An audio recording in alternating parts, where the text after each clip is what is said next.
বিভিন্ন মাহফিল বক্তৃতা চলে হুজুর বসাইয়া, বিভিন্ন দলের নেতারা বক্তৃতা করেন। তারা আবার যাওয়ার সময় হুজুরকে বলেন, হুজুর রাজনৈতিক কোনো কথা? হুজুররা আওয়ামী লীগ করে না বিএনপি করে না জামাত করে না কোনো দল করে, হুজুররা একটা দল করে। এটা কার দল? আমরা যারা হুজুর, আমাদের নেতা নেত্রী নাই।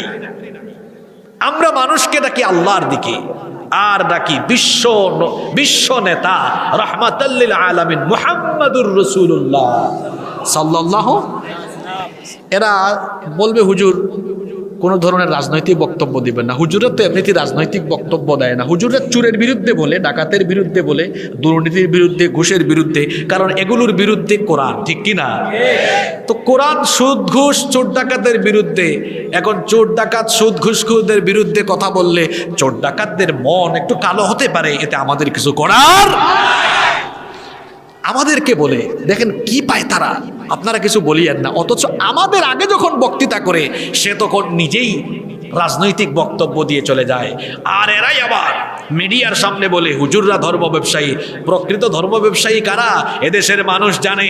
যারা ইলেকশন আসলে পাঞ্জাবি লাগায়, টুপি লাগায়, ইলেকশন আসলেই হজ করে, হাজি সাহেব আল হাজ হয়ে যায়, আর ইলেকশন আসলেই ধর্মীয় লেবাস পরে মানুষের কাছ থেকে ভোট নিয়ে এরপরে আবার দাড়িওয়ালা টুপিওয়ালা লোকদের উপর ঝাঁপায়া পড়ে, এরাই হচ্ছে প্রকৃত ধর্ম ব্যবসায়ী।